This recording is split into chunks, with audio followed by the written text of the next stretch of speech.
Sorry I'm getting on the Olympics hype a bit late, but boy oh boy, was this season filled with anime references. The Paris Olympics took a whole new turn when mascots started moonlighting in our favorite shonen series, and athletes started striking victory poses so kawaii they could have jumped straight out of an anime.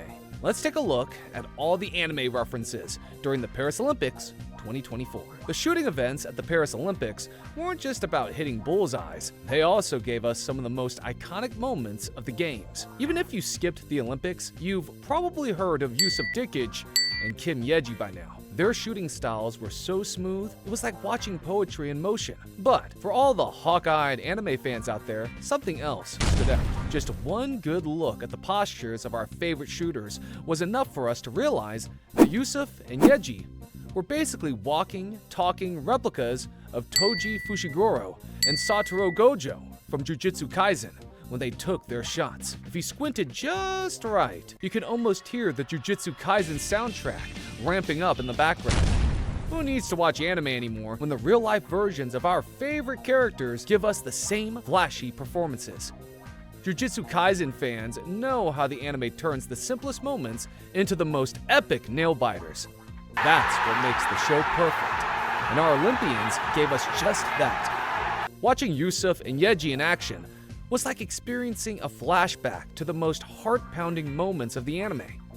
They didn't just aim for the target, they made every shot feel like a battle between cursed spirits and jujutsu sorcerers, with the same tension and suspense that keeps us glued to the screen. When the Colombian weightlifter Mari Levis walked onto the stage to give the best performance of her life dressed up in her funky Monkey D. Luffy socks, no one knew the source of all her strength. But she quickly proved what we all suspected. Luffy isn't just the captain of the Straw Hat Pirates. He's also the secret to her lifting superpowers. Was it just a fashion statement? I doubt it. The socks must have brought the one-piece fighting spirit right onto the weightlifting platform. If you're still doubtful whether these socks helped at all, just take a look at her amazing performance.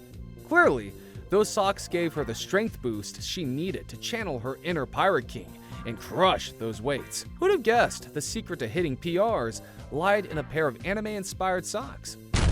Attack on Titan has one of the biggest and most passionate fandoms in anime, and the Paris Olympics just proved it all over again. You'd have to be living under a rock not to know the iconic Shinzo wo Sasagyo pose, a salute to the Attack on Titan Survey Corps that's as legendary as the anime itself.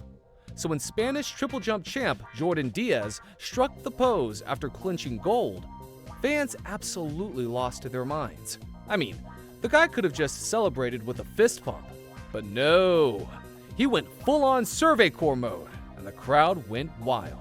But wait, there's more. As if nailing the pose wasn't enough, Jordan took it up a notch by biting his hand just like Eren Yeager does when he's about to go full Titan. The man literally imitated Eren's Titan Shift transformation in the middle of the Olympics. Jordan must seriously love Attack on Titan to dedicate what's probably the most epic moment of his athletic career to his favorite anime. Most people would be thinking about their training, their coach, and maybe even what they're going to have for dinner after winning gold. But not Jordan. The only thing running through his mind at the highlight of his career was Attack on Titan. And as a fellow otaku, I completely understand. Jordan Diaz didn't just win a medal. He won the hearts of otakus everywhere, myself included. Noah Lyles shocked everyone when he ran like a lightning bolt in his qualifying races. Everyone was busy praising him, of course, for his dedication and intense training. But according to the Olympic star, his secret to success lies in a rather unconventional thing. His most prized possession, a deck of Yu-Gi-Oh cards. Yeah, you heard that right. While most athletes are focused on stretching or visualizing the finish line, Lyles has an entirely different approach to his race. He channels his inner Yugi Moto, ready to summon some serious speed boosts with his favorite trading cards. Like most people, Noah Lyles believes in bringing along his lucky charms during his races. Lyles has never been shy about his love for Yu-Gi-Oh anime and trading card games. He's practically the poster child for athletes who double as geeks. So, when he pulled out his deck of anime cards, none of us were surprised in the least. This isn't just about superstition. Lyles genuinely believes these cards give him power-ups, just like the characters in the anime. You'd think it wasn't true, but one look at Lyles' performance on the track, and even we are forced to think that something just might be up with the Yu-Gi-Oh cards. Even if you've been living under a rock, if there's one anime you couldn't have missed hearing about, it's Dragon Ball Z. This show didn't just entertain a generation, it practically raised them. And now, those former teens who spent their afternoons watching Goku power up have grown into full-fledged Olympians. Just take a look at the French fencing team, who decided to turn their bronze medal celebration into a nostalgic trip down memory lane with a group Kamehameha.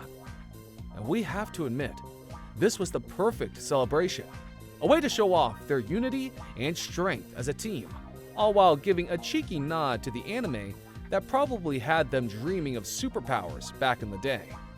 So while the French fencing team may have secured their place on the podium, they also scored major points with anime fans around the world. They managed to outdo every classic celebration with their revival of the Dragon Ball Z power-up pose. Looks like One Piece was all the rage in the Olympics, as multiple athletes took inspiration from Monkey D. Luffy to come up with their own winning poses.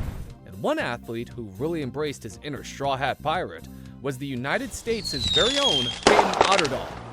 Otterdahl is proving what being a real otaku means, as he practically summoned Luffy's spirit right there on the field. The guy genuinely believes that striking Luffy's signature pose actually pumped him up and helped him tap into the explosive energy needed to hurl that shot like a cannonball from the Thousand Sunny. And we can't really blame him either. Have you seen Luffy's infectious energy that can put a smile on your face and let you beat any challenge that comes your way? Otterdahl is a clear example of how important anime can be. He's out here bringing anime magic to real life and proving that sometimes the best way to psych yourself up isn't with a pep talk or a deep breath, but by channeling the spirit of a rubber-powered pirate king. The Japanese swimming team showed up to the Olympics ready to make waves, quite literally, with their jaw-dropping synchronized routine. But if we're being honest, it wasn't just their flawless choreography that had everyone buzzing. These aquatic artists decided to give a nod to their anime roots by choosing the hauntingly beautiful score from Nier Automata as the soundtrack for their performance. Now, if you've been anywhere near the gaming community, you know Nier Automata has been the talk of the town for its stunning visuals and deep, mind-bending themes. But when it got adapted into an anime, fans were both excited and a little nervous. What if the anime turns out to be underwhelming? Well, that wasn't the case at all, as the adaptation didn't just meet expectations, it completely shattered them, bringing the game's heavy themes of humanity and existentialism to life in a way that was nothing short of spectacular. That is also what set the Japanese swimming team apart from everyone else.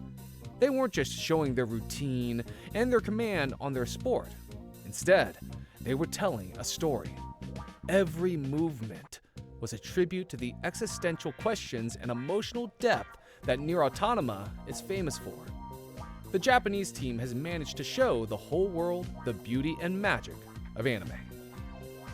Considering the anime obsession at this year's Olympics, we'd be really surprised if the volleyball matches ended without any mention of Haikyuu. Well, thankfully, Japan's men's volleyball team wasn't about to let us down. After their fabulous victory against Argentina, they turned their celebration into an epic anime tribute by blasting Haikyuu's iconic opening theme song, Fly High. Haikyuu isn't just any anime. It's practically the reason why volleyball's popularity has skyrocketed recently in Japan.